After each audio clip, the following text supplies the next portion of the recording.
ഷൈൻ ടോം ചാക്കോ നൽകിയ മൊഴി അനുസരിച്ച് ഈ ഡ്രഗ് കൊണ്ടുവരുന്നത് സിനിമാ സഹപ്രവർത്തകർ തന്നെയാണ്.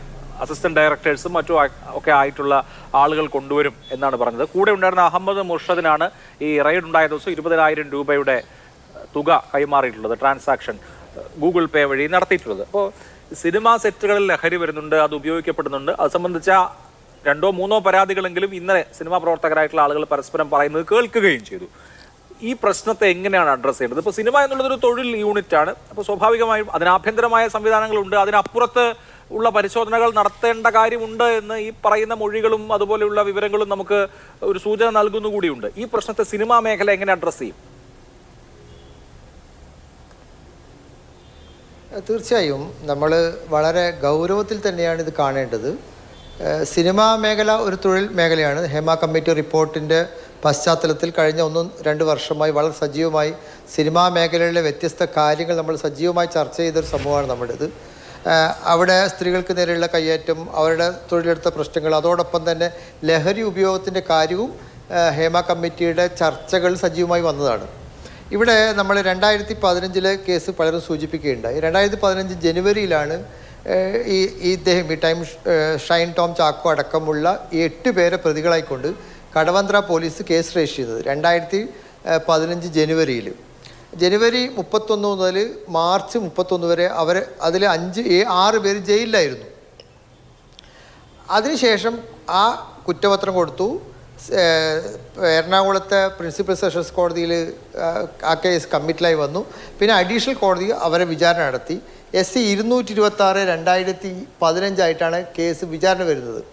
കഴിഞ്ഞ 10 വർഷം കൊണ്ട് വിചാരണയിൽ ആ കേസ് അക്വിറ്റലായി. ഈ അക്വിറ്റലാകുന്ന സമയത്ത് അദ്ദേഹം 3-ാം പ്രതിയാണ്. മറ്റു പ്രതികളെ എല്ലാ പ്രതികളെയും വിട്ടു. ഒരു വിദേശിയായ ആൾ പോലും അതിൽ പ്രതിപ്പട്ടികയിൽ വന്നിട്ടുണ്ട്.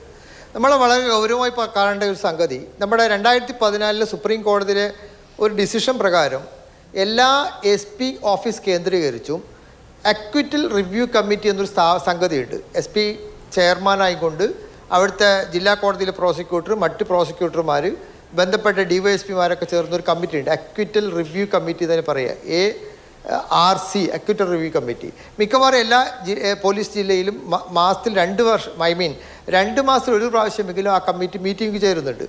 അവിടെ ആ കമ്മിറ്റിയിൽ ആരുടെ ഭാഗത്ത് കൊണ്ട് വീഴ്ച കൊണ്ടാണോ ആ കേസ് അക്വിറ്റലായത്, ഏത് ഭാഗത്താണ് അക്വിറ്റലിന് കാരണമായി വന്നത്, പ്രോസിക്യൂട്ടറാണോ വീഴ്ചക്കാരൻ, അല്ലെങ്കിൽ ഇൻവെസ്റ്റിഗേഷൻ ഓഫീസറുടെ ഭാഗത്ത് വീഴ്ചയാണോ, അല്ലെങ്കിൽ മറ്റേതെങ്കിലും ഒഫീഷ്യൽ കപ്പാസിറ്റിയിലുള്ള സാക്ഷിയുടെ ഭാഗത്തുള്ള വീഴ്ചയാണോ, കൃത്യമായി പഠിക്കാൻ വേണ്ടി സുപ്രീം കോടതി നിർദ്ദേശപ്രകാരം എല്ലാ ജില്ലാ പോലീസ് സൂപ്രണ്ടിൻ്റെ നേതൃത്വത്തിലൊക്കെ കമ്മിറ്റി ഉണ്ട്. എറണാകുളം ജില്ലയിലെ പോലീസ് സൂപ്രണ്ട് തീർച്ചയായും ആ കമ്മിറ്റി കോൺസ്റ്റിറ്റ്യൂട്ട് ചെയ്തിട്ടുണ്ടാവും. അവിടുത്തെ ആ കാര്യത്തിൽ ഗൗരവമായ ഒരു സമീപനം സർക്കാരിൻ്റെ ഭാഗത്ത് വേണമെന്നാണ് ആ കാര്യത്തിൽ എനിക്ക് പറയാനുള്ളത്. രണ്ടാമത് ഈ നേരത്തെ സിനിമാ സെറ്റുകൾ തീർച്ചയായും സിനിമാ മേഖലയിലുള്ളവർ ഈ കാര്യത്തിൽ വളരെ ഗൗരവമായ സമീപനം കൈക്കൊള്ളേണ്ടതുണ്ട്. നേരത്തെ സയോജ് സൂചിപ്പിച്ചതുപോലെ കേരളത്തിലെ 1-ാം സിനിമാ താരങ്ങൾ, വലിയ നിലയിലുള്ള ആൾക്കാർ വളരെ ഗൗരവമായി തന്നെ ആ സിനിമ ഈ മയക്കുമരുന്നിനെതിരെ പ്രചാരണത്തിന് മുന്നിലുണ്ട്. ലാൽ സാറുണ്ട്, മമ്മൂട്ടി സാറുണ്ട്, അവരൊക്കെ ഈ കാര്യത്തിൽ വളരെ മുൻപന്തിയിൽ തന്നെ നിൽക്കുന്നുണ്ട്. പക്ഷേ സിനിമാ സെറ്റുകളിൽ ഇത്തരം മയക്കുമരുന്നൊക്കെ വരുന്നുണ്ടോ, അങ്ങനെ ഉപയോഗിക്കുന്നുണ്ടോ, അത്തരം കാര്യങ്ങൾ ആരുടെ ശ്രദ്ധയിൽപ്പെട്ടാലും അവർ ബന്ധപ്പെട്ട ഉദ്യോഗസ്ഥന്മാരെയും പോലീസിനെയും അറിയിക്കാനുള്ള ബാധ്യത ഓരോരുത്തർക്കും ഉണ്ട് എന്ന് കൃത്യമായി ഓരോ സിനിമാ പ്രവർത്തകരും തിരിച്ചറിയുകയും അതിനുവേണ്ടി ഒരു പ്രതിജ്ഞ എടുത്തതുപോലെ നടപടി സ്വീകരിക്കുകയും ചെയ്യേണ്ട ഒരു സാഹചര്യത്തിൽ കൂടിയാണ് നമ്മൾ കടന്നു പോകുന്നത്. പ്രധാനപ്പെട്ടത് ഒരു കലാകാരൻ, ഇപ്പം നമുക്ക് ഏത് സിനിമാ നടനെ അഭിനയിപ്പിക്കണം, അല്ലെങ്കിൽ ഏത് ആർട്ടിസ്റ്റിനെ ആ സിനിമയിലേക്ക് വിളിക്കണം, ഈ കഥാപാത്രത്തിന് ഫിറ്റായ ആക്ടർ ആരാണെന്ന് നിശ്ചയിക്കാനുള്ള പരിപൂർണ അധികാരം ആ സിനിമ ഡയറക്റ്റ് ചെയ്യുന്ന ആൾക്കാണ്. അതിൽ നമുക്ക് വേറെ ആൾക്ക് ഇടപെടാൻ കഴിയില്ല.